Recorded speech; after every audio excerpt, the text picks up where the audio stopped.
We've emptied the greenhouse now, which you didn't see on the last film, and everything you're watching today is everything we did on the Sunday and the Monday of the UK spring bank holiday. Now in today's video, there's lots that we've been getting on with. We need to plant tomatoes, we need to plant peppers, and we need to plant out our cucumbers.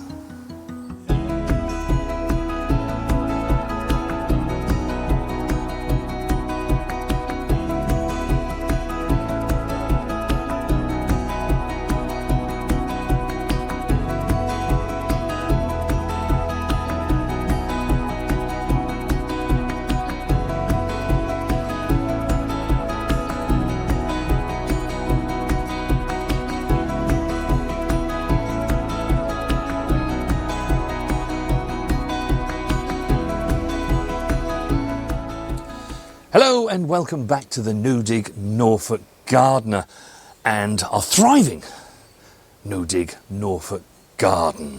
And of course along the way we always give you some tips and gardening hacks. We're going to start with this one. These are broad beans that we sowed mid-October. Probably a bit later, I think it was around about the 20th. I haven't got the diary with us now, Mrs. W, but I think it was around about the 20th of that month. And we then set these into the ground in mid-November. Reason for doing that? You get a slightly earlier harvest. Some years it's really good, some years it's not so good, but we grow about 30 plants in our space, so it really doesn't matter whether it's one of the good years or one of the bad years, because we still get plenty of broad beans. And you can see here, the flowers are now coming all the way up to the top. And you can see that the beans have set really well. So now that we have flowers all the way to the top, we don't want them putting any more energies into growing. So as brutal as you like, take the tops out. You can eat these. Can you? You can, yes. I didn't know that. Yeah, I've known people that have put those into a saucepan and just lightly... Oh, perhaps we'll try that. Well, we will try it, yeah. Yeah. Don't put it all in the bucket then, save some. But equally, if you don't want to be eating them, they're going to make really good food for the beast. It's time for us to plant our tomatoes. It's been a strange season for raising tomato seedlings. We have plants like this. This is a money maker and is looking really quite good. Remember those super sauce that I said I bought? It looks a very poor specimen. It does. And I was really looking forward to growing the honeycomb. A lot of you suggested this. We bought some seed, and you can see this one is really struggling too. Although it looks a bit more healthier than the super sauce, doesn't it? They were both sown at the same time, and they were a little bit later than our original seeds. And I do wonder if I took them out of the kitchen a bit early and brought them into the greenhouse, and I think overnight it has been cold. That's what I think has happened to them. I think they've got a bit cold. And of course we did have that really, really cold snap. Temperatures were struggling to get over 5-6 degrees by day. We had really strong winds, and temperatures overnight were close, if not below, freezing. Whereas the ones we saw there, like the moneymaker, they were sown much earlier. We always have that seed because it's a tomato that we always grow. So it just goes to show you, we've been growing tomatoes and we've been growing vegetables for many, many years. Sometimes it just doesn't quite work out. No. But somehow we find a way through it. This plant will be okay. It's just going to take a bit longer, that's all. So don't ever get yourself down about if your plants, are not looking quite as good as you would like them. It happens to everybody. Don't let them fool you that it doesn't. Sometimes things just don't work so well. I'm going to start with a money maker. What you need to be able to do is to make a hole that's going to be large enough to accommodate the plant that you're going to be putting in. The next thing I'm going to do is to water the hole.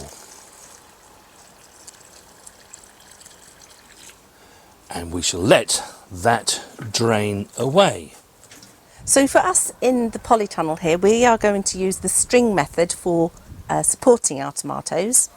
And we start off, we've already measured the distance that we're going to need from the ground to the crop bar up here. And we've cut it bigger than that, a little bit bigger, so that we can get a knot into the bottom, quite a nice size knot, maybe 1 or 2 knots, because we want to put this under the plant into the ground so that eventually the roots will grow through it and hold it in place. So that will then obviously go into the ground there like so. At the top we will just do a very simple slip knot like so. Now, there's absolutely nothing wrong with buying your plants from a nursery or a garden centre or even somebody locally down the road. We've done that many times before. If our plants haven't done quite so well during that year and somebody else has managed to raise some, fantastic. The plants that we have left over, we sell down at the front of our house. 50p each. It helps people along. And they can then raise their own crops. Because, you know, we have to appreciate also that, you know, not everybody has a greenhouse or a polytunnel, and you're not able to raise your own crops. And you don't need many plants to be able to get a really good crop of tomatoes. Now, one of the things that myself and Mrs. W do is that when we want to try something new, and my God, you suggested so many different varieties of tomatoes earlier in the year that we felt duty bound to try them. But when we want to do that, we don't then go and spend money on seed, because we don't know if we're actually going to like them. They might not suit our palate, so we buy them. And this is a variety called Sun Gold. And you can see it's doing really well. It's actually got its first flowers starting to appear, and actually this is an ideal time to start planting it. But before you plant this into the hole, the first thing we need to do is to do the side shooting. You can see that it's got the stem trying to come out between this leaf and the stem, and that's something we don't want. The growing season is really short in the UK. Really, we'll only be getting tomatoes sort of between late June to really September. Either side of that, we're waiting and hoping that they will develop into fruit and ripe fruit, because as soon as we get past August, here in the UK, the weather really starts to cool down. Usually, not always. These days you never quite know. But usually those temperatures are on the wane, and of course the daylight hours are also diminishing. Once we go past mid-June and midsummer, the daylight hours only diminish. So we're going to grow ours like this, and that's going to involve now planting that into that hole. So we're going to put the knot in at the bottom where Mrs. W demonstrated. Plant in, and you can see that where I took all of those side shoots out towards the bottom of the plant, we're burying it up to this, almost up to this first leaf. And that's because tomatoes are really quite good in that they can actually produce roots from the stem, and that will help not only anchor the plant down a lot better, but also it will be able to take up more nutrients and water. And what we'll do is next, we'll just undo that slip knot, and we're just going to pull it taut. We are not going to pull it really tight. And then we should put another slip knot in the top, and that's because as this plant grows, we may need to slacken it, we may need to tighten it a bit more. And then the plant, all it needs to do is to wind itself around the string. This was one of Mrs. W's bargains that she found at a local garden centre. And actually what it is a grafted tomato plant. We've never grown one of those before, so we thought we'd give it a try. It will have been grafted with a root system that is extremely vigorous, so that it can put its roots down and grow strong plants. And it would have been grafted on top of that rootstock with a variety, which in this case is Coeur de Boeuf, which produces really nice large tomatoes. You can see Mrs. W bought that for £1.50 sterling. They were originally about £3-4. Yeah, they were. I don't know why it was reduced. I thought it still looked okay. There's definitely still got its main stem, and that's the main thing, isn't it? So yeah. So I thought, well, actually she thought, why don't we give this a try, Mrs. W? We haven't featured it on the channel, and I haven't heard anybody else talk about grafted tomatoes. Grafted aubergines, yes, they're quite common. You often get that. I haven't really seen these before. no, I hadn't. No. But whatever, we'll treat it in the same way as the other tomatoes, almost. So we need to take the side shoots out. These need to come off the bottom. However, because it's grafted, the hole that we've made for this will mean that when it goes into the ground, where the graft is here, that will be level with the ground. You don't want to be burying that on any grafted plants that you buy, because then that can then sometimes rot, and that will lead to a failure in the plant.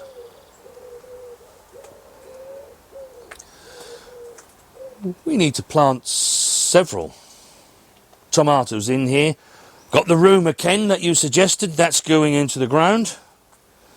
We also grew Sweet Million again this year, didn't we? Yes. Yeah. Just in case the red cherry failed on us, but we have got the red cherry. What else have we got here, Mrs. W? We've got a variety called Shirley that somebody recommended. Yes. And this one is a black cherry one, which we purchased, didn't we? We purchased this one. I picked that up Yeah. from our local garden centre. So I've not tried a black cherry one before, so that would be nice. No. So Yeah, so we've got quite a few different varieties to try this year, and I'm still going to pop some into my greenhouse too. So yes. we will have many, many tomatoes. Oh yes.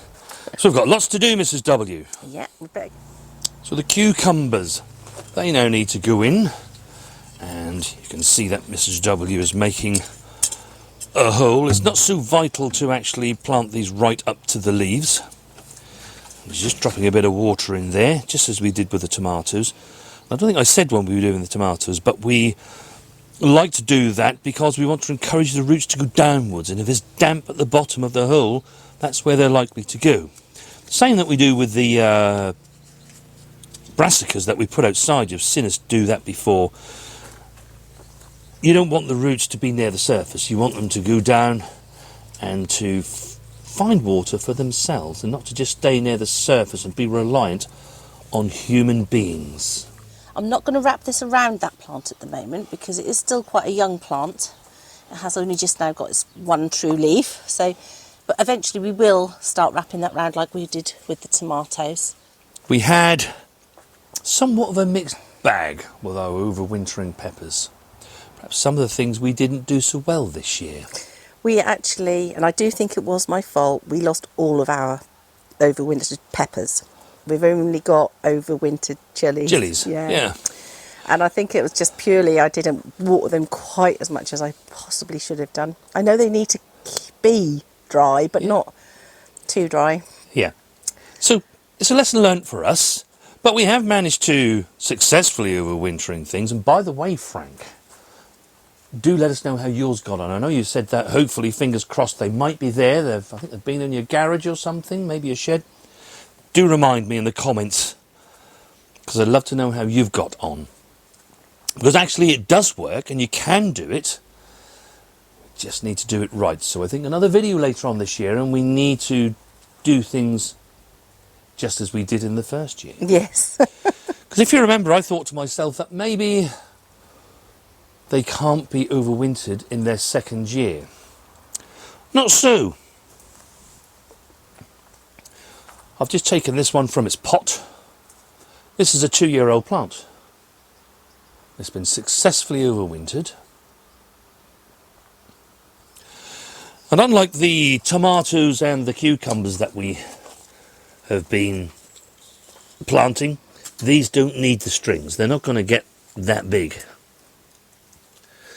So let's get you back in the ground. This also is a 2-year overwintering plant. We already have a fruit on it. That's been on the windowsill in the hall, and you see it. That's because it was in the hall that I noticed it. The other ones were in the spare bedroom, and I think I just kept forgetting. More than likely, Mrs. W. So you can see that where we've grown our own from seed this year, and I'm so glad I did, because obviously we lost quite a lot of the overwintering ones. You can see just how big they are. They're going to be a while before they produce fruit.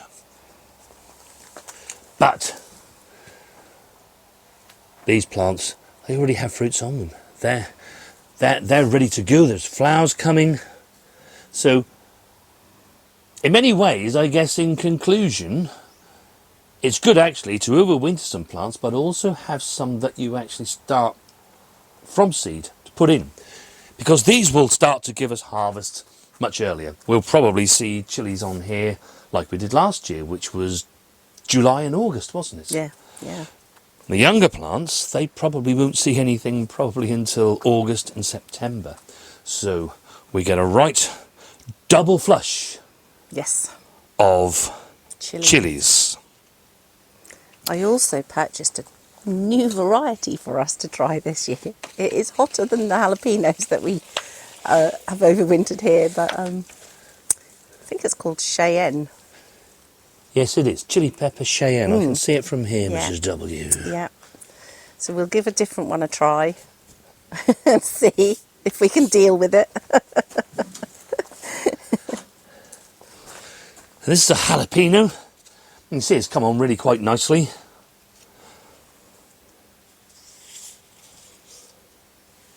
Root system is doing really well. Yeah, that's all right, isn't That it? looks good. Yeah. Let's get you in there. And probably in, I would say, over the next month or so, as that continues to grow and gets larger, we shall insert a cane beside it so that it can grow up there. They're not going to get as big as the tomatoes, so we don't need to worry about putting string lines in. Now this one is a 1-year-old plant that was successfully overwintered. So let's get you back in there. So the next thing we need to do is to get some bell peppers into the ground. Now, as we said earlier, we didn't actually manage to overwinter any of our pepper plants, which is annoying, because we managed to do it the year before. Never mind. I did sow some peppers from self-save seed, and they are growing, but they are a little bit small still at the moment to put in. We do want to try some nice new varieties, and it's something that we do every year just to see where we are. And Mrs. W mentioned earlier about this, which is the Cheyenne. So that's of a really good size. We can pop that in there. And then you go. What else have you got here? Yellow bullhorn, Mrs. W. Yeah, they're a long variety of sweet pepper, so we haven't ever grown a long variety, so I thought, we might as well have a go. Give that a go. Yes. So next you bought a Bellboy Red. Yeah. That's just a standard red pepper, I think. Yeah, but all lovely though, isn't it? And they're Charlie's favourites, the peppers, aren't they? Well, I think he's got quite a few favourites. He likes sweet corn and peppers and tomatoes. Yes. Yes. Shouldn't be too long before we see him round here. No, no. He can come and help Nanny and Grandad in the garden. Absolutely. What else have we got here? Sweet pepper elfo. That's another yellow one.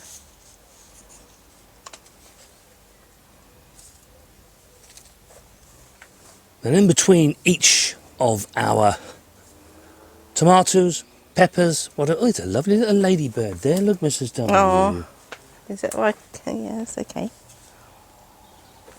Can I find?